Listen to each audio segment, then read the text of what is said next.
अभिवादन स्वीकार करें कृष्णा त्रिपाठी। हम सबको पता है कि जल के बिना हमारा जीवन संभव नहीं है।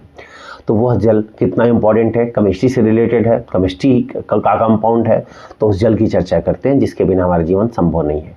वाटर का अगर कोई फार्मूला पूछता है तो आप बताते हैं H2O। जनरली उसका केमिकल नेम पर कोई चर्चा नहीं करता है। तो अगर H2O का केमिकल नेम कोई पूछे तो आप बताएंगे di hydrogen monoxide.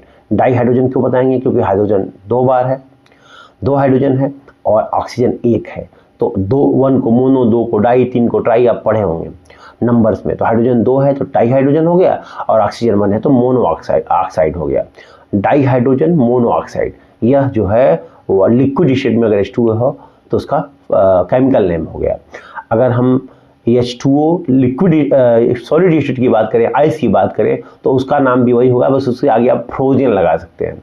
Frozen di hydrogen monoxide.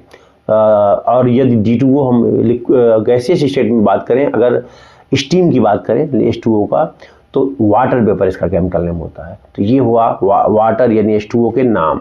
Generally आपको हमेशा बताना डाई हाइड्रोजन मोनोऑक्साइड। हम तीनों की चर्चा कर दी है।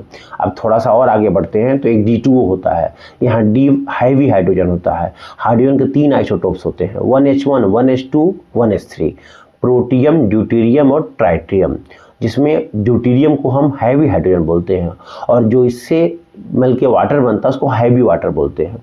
तो D2O एक वाटर का ही रूप है जिसको हम ड्यूटेरियम से जो बनता है, इसका यूज हम न्यूक्लियर रिएक्टर के रूप में करते हैं।